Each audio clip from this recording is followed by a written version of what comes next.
মুহাম্মদ বিন কাসিমের সিন্ধু বিজয়ের পর ভারতের অঞ্চলে মুসলিম শাসনের অধীনে আসলেও তা বেশিদিন স্থায়ী হয়নি।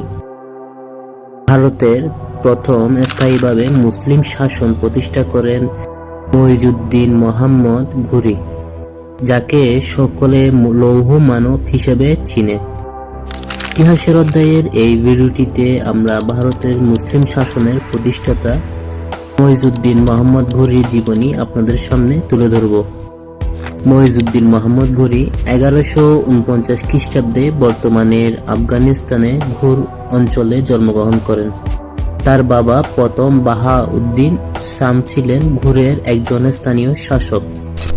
মুইজউদ্দিনের বড় ভাই ছিলেন গিয়াসউদ্দিন মুহাম্মদ। জীবনের প্রথম দিকে তাদের চাচা আলাউদ্দিন হুসাইন তাদেরকে বন্দী করেন, কিন্তু পরে তার ছেলে সাইফুদ্দিন মুহাম্মদ তাদের মুক্তি দেন। 1163 খ্রিস্টাব্দে সাইফুদ্দিন মারা যাওয়ার পর ঘুরির অভিজাত ব্যক্তিরা মুইজউদ্দিনের বড় ভাই গিয়াসউদ্দিনকে সমর্থন দেন এবং তার ক্ষমতা লাভে সহায়তা করেন। গিয়াসউদ্দিন ঘুরি সাম্রাজ্যের সিংহাসনে বসার পর তার ভাই মুইজউদ্দিন মুহাম্মদ ঘুরিকে সেনাপতির দায়িত্ব দেন। গিয়াসউদ্দিন এরপর মুইজউদ্দিনকে ইস্তিয়ান ও কাজুরানের শাসনভার দিয়েছিলেন। কয়েকজন ঘুরি নেতৃত্ববৃন্দ সিংহাসনের দাবিদার নিয়ে প্রতিদ্বন্দ্বী জড়িয়ে পড়লে তাদের পরাজিত করার জন্য মুইজউদ্দিন মুহাম্মদ ঘুরি তার ভাই গিয়াসউদ্দিনকে সহায়তা করেন।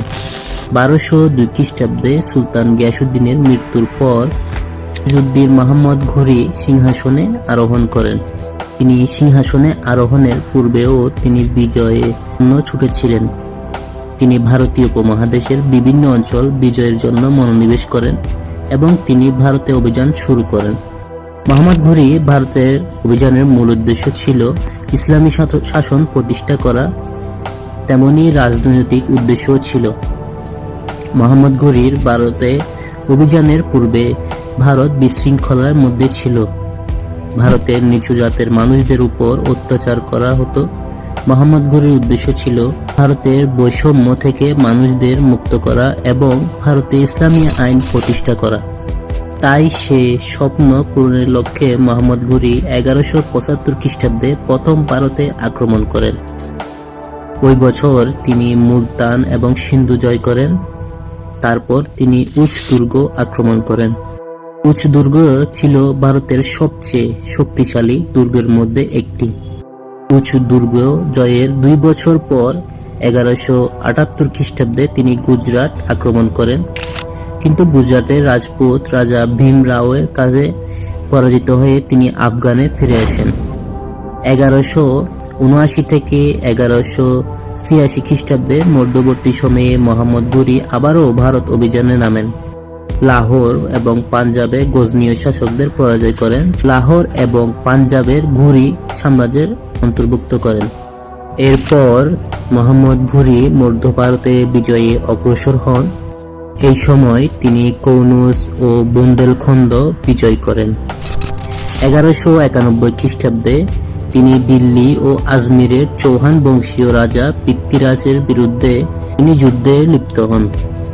ইতিহাসের পাতায় যা তরাইনের প্রথম যুদ্ধ নামে পরিচিত। যুদ্ধে প্রথম আকস্মিক আক্রমণ চালিয়ে ঘুরি বাতিন্ডা নামক স্থান দখল করে নেয়। শুরু হয়ে যায় যুদ্ধ। তুমুল লড়াইয়ে আহত হয় ঘুরি, যার কারণে তিনি গজনি ফিরে যেতে বাধ্য হন। যুদ্ধে পরাজয়ের পরও দমে যায়নি তিনি, আবারও যুদ্ধের জন্য প্রস্তুতি নিতে শুরু করেন। যুদ্ধে দুর্বল দেখানোর কারণে অনেক সেনাপতিকে মুহাম্মদ ঘুরি কঠোর শাস্তি দেন। মুহাম্মদ ঘুরি নতুন বাহিনী তৈরিতে ব্যস্ত হয়ে পড়েন এবং 1 বছরের মধ্যে লাখেরও বেশি সৈন্য নিয়ে এক সুবিশাল বাহিনী তৈরি করেন। মুহাম্মদ ঘুরি 1192 খ্রিস্টাব্দে তরাইনের ময়দানে তার বিশাল বাহিনী নিয়ে যুদ্ধের ময়দানে উপস্থিত হন। অন্যদিকে ভারতীয় রাজপুতের বাহিনী ও যুদ্ধের জন্য প্রস্তুতি নিয়ে উপস্থিত হন তরাইনের ময়দানে। শুরু হয়ে যায় দুপক্ষের লড়াই। এবারে মুহাম্মদ ঘুরির বাহিনী বিশাল হওয়ার কারণে যুদ্ধে ভয়ঙ্কর রূপ নেয়। দুই বাহিনী পাল্টা আক্রমণে রক্তে ডুবে যায় তরাইনের ময়দান। শেষ পর্যন্ত তরাইনের এই দ্বিতীয় যুদ্ধে মোহাম্মদ ঘুরি সুবিশাল ভারতীয় রাজপুত বাহিনীকে পরাজয় করতে সক্ষম হয় এবং পৃথ্বীরাজকে বন্দী করে। পরে তাকে হত্যা করা হয়। এই যুদ্ধে জয়ের পর মোহাম্মদ ঘুরি হানসি, সোমান, কুরাম, লোহিত দুর্গ দখল করেন। তারপর মোহাম্মদ ঘুরির বাহিনী আজমির শহর দখল করে নেয়। আজমির মোহাম্মদ ঘুরির শাসন অধীনে আসলেও আজমিরের বাৎসরিক কর প্রদানের চুক্তিতে আজমিরের পৃথ্বীরাজ এর এক পুত্র শাসনাধীনে রাখা হয়। তারপর মোহাম্মদ ঘুরি তার বিশ্বস্ত সেনাপতি কুতুবউদ্দিন আইবেকের কাছে ভারতীয় অঞ্চলের দায়িত্ব দিয়ে তিনি আফগানে ফিরে আসেন। নিয়ম অনুযায়ী আজমিরের রাজ্য কর দিতে ব্যর্থ হয়। এর ফলে কুতুবউদ্দিন আইবেক 1193 খ্রিস্টাব্দে আজমির দখল করে নেন এবং শীঘ্রই উত্তর ও মধ্য ভারতের ঘুরিদের নিয়ন্ত্রণ প্রতিষ্ঠা করেন। সম্বর, সম্বস্তি, সামানা, কোহরাম ও হনসির মতো হিন্দু রাজ্যগুলো সহজে জয় করা হয়। চূড়ান্তভাবে তার সেনারা দিল্লির দিকে অগ্রসর হয়। চান্দওয়ারের যুদ্ধে কনৌজের মহারাজা জয়চাঁদকে পরাজিত করে দিল্লি দখল করা হয়। এক বছরের মধ্যেই মইজউদ্দিন মোহাম্মদ ঘুরি উত্তর রাজস্থান এবং গঙ্গা যমুনা দোয়াবের উত্তর অংশে নিয়ন্ত্রণ লাভ করেন। আজমির রাজ্য এরপর গুলামার হাতে সমর্পণ করা হয়, এই শর্তে যে তিনি ঘুরিদের নিয়মিত কর প্রদান করবেন। মইজউদ্দিন গজনবী ফিরে এসে তার পশ্চিম সীমান্তের অস্থিতিশীল মোকাবেলার নামে তিনি কুতুবউদ্দিন আইবেককে উত্তর ভারতে তার আঞ্চলিক প্রশাসক হিসেবে নিয়োজিত করেন। তার সেনাপতি মূলত তুর্কিদের নিয়ে গঠিত হয়েছিল। এই সেনাবাহিনী উত্তর ভারতের মধ্যে দিয়ে অগ্রসর হয়ে বাংলা পর্যন্ত পৌঁছেছিল।